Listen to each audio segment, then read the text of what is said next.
Hey everybody, welcome back to Handsome Phantom. I'm Dustin. With me here, the most glorious ginger, Brandon Duncan, looking glorious in that Drake shirt. Thank you, thank you. It's very nice. Anyway, today we're talking about this Xbox Scorpio, right? So the Scorpio just announced at E3.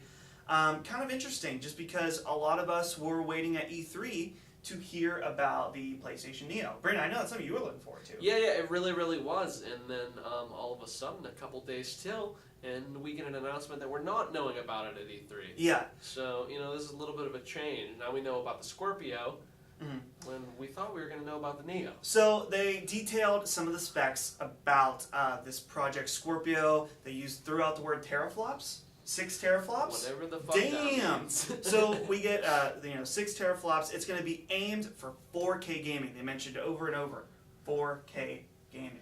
Which is mind-blowing because... that is very interesting. I heard that the reason why they're releasing it next year is because I believe the boss man, Phil had said that the technology wasn't going to be there yet for the right price point. So it is interesting. 4K gaming is one of those things that's going to be on the PC space has been very difficult to do, very expensive. Right. Yeah, and now we're starting to see a lot cheaper of video cards, and it's becoming easier and easier. So I'm assuming that this wait till 2017 is to not only incorporate that in the Scorpio, but maybe cheaper TVs even. You know what I mean? Now, what's interesting is that there's been a little bit of some mixed messaging with this Project Scorpio. In one interview, Phil Spencer is like, if you don't have a 4K TV, then this box isn't for you. If you're 1080p, you're not going to notice a huge difference. But then, in another view, he said, we're allowing developers to do whatever they want with the power, right? Okay. So, is this a box that's aimed at 4K gamers? Is it a box for better graphics at higher frame rates for 1080p? It's very up in the air. Yeah, and I think that all that's going to happen is we're going to know more as time goes on. But right now, it's really we only know some things. And with such mixed messaging, it doesn't really give us anything to go by. Here's what I want to know is that, do consumers care enough about 4K yet that this is a viable product? And that's, exactly what I was thinking. I like to stay up in technology. I don't even have a 4K TV yet. So it's not... As many do not. And that's what I'm saying. So maybe that's part of the reason for that, too, when I was talking about the TVs. Maybe they want to have everyone catch up. You know what I mean? Because, just like 1080p, I'm sure 4K will be everywhere at some point. But, it's just something. Yeah. What's really interesting is that this is not a product that, and I think like you're saying, is this something I'm interested really in at all. I don't have a 4K TV. And as the type of gamer that I am, I would way rather have better graphics and better frame rates than 4K. Yeah, no, exactly. All day. I will take 1080p with 60 frames a second, all day. Exactly. And I think what's interesting is that I think Sony, they held off on the Neo because they were worried about the specs, maybe not lining up with the Scorpio before. They didn't want to completely blow their load out there. Yeah, exactly. And then get trounced on. But I think what's funny is potentially Neo could be way better, at least in my mind, than the Scorpio with lower specs.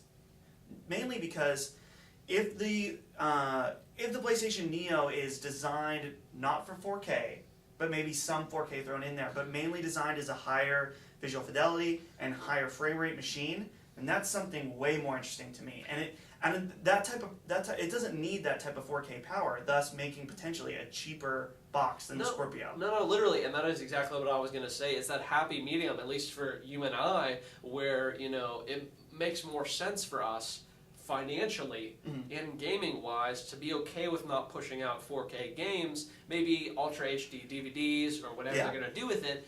But 1080p at 60 frames a second at a little bit of a cheaper price tag seems great. And that's the thing.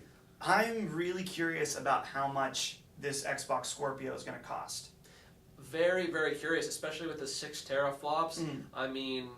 They already said that it's going to be more expensive than the current model, obviously, which is gone down since launch. Yeah, exactly. But are we talking, 500? I think 500 is the absolute minimum we're looking at for the Scorpio. I'm thinking maybe 600 or 700 because this product is not aimed at the average consumer going out. Yeah. This is for an enthusiast with 4K. So I think this box is going to be pretty expensive. Yeah, and I think the same thing. And because it's going to be that, I predict that, I don't know that it's going to do so well. I mean, a lot of people probably will like it. Just thinking for myself as a gamer, like, that's not appealing to me at all. Like, I'm willing to pay premium for better things, but in a console, you know what I mean? In a console, there's a line I draw between just building a PC and maybe getting some, you know what I mean? Exactly. And that's where I was going to go next, is that Xbox has been super pushing that if you buy something on Xbox, you're going to be able to play it on PC now. All their games moving forward are Xbox One and Windows 10.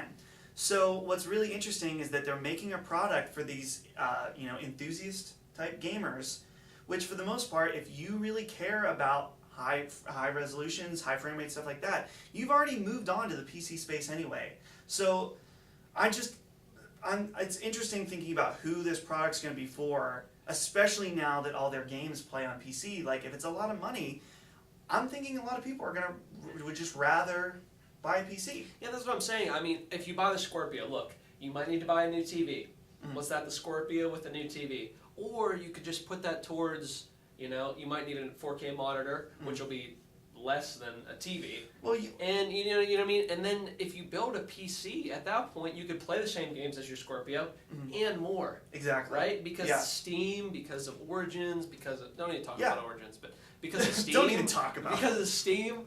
And, it's going to be interesting how that equation kind of plays into the Scorpio, because the higher in price you get with it only being able to play Scorpio games, the less appealing it is. Yeah, it becomes more of a niche product for those people that are looking for that, which already have a different product. Yeah, exactly. And that's what I was saying. Like, I think it's going to be interesting the way this plays out, and I think the price point will be a huge, huge thing for Microsoft to get correctly, because they want to avoid exactly what we're talking about. And I really think, like I said, it's interesting, Neo holding off, and I actually think it was a good idea overall. Sony went in, showed that, these are the games, and we're talking just about games, and they're running on our current console. But that's a whole nother matter as far as the Neo. But I think Sony really has an interesting opportunity to go in, set the price right, and set the market right for this product. Because I think there is a market for better frame rates, higher visual fidelity, but not quite to the level of a powerhouse that 4K. Exactly. So let us know what you think down in the comments, whether or not you're excited about the Scorpio, whether you think it's a bad idea, good idea, who knows? Honestly, we don't even really know enough to make a huge, we can't set anything in stone about what we think. We can only make dumb predictions here on YouTube. So let us know what you think. Make sure you hit the like button if you enjoyed hanging out with Brandon and I. Also, you can subscribe to Brandon and I here on YouTube. He got it out. I got it out. So that's all that matters. You can subscribe to us here on YouTube. We've got tons of fun stuff. And see you later.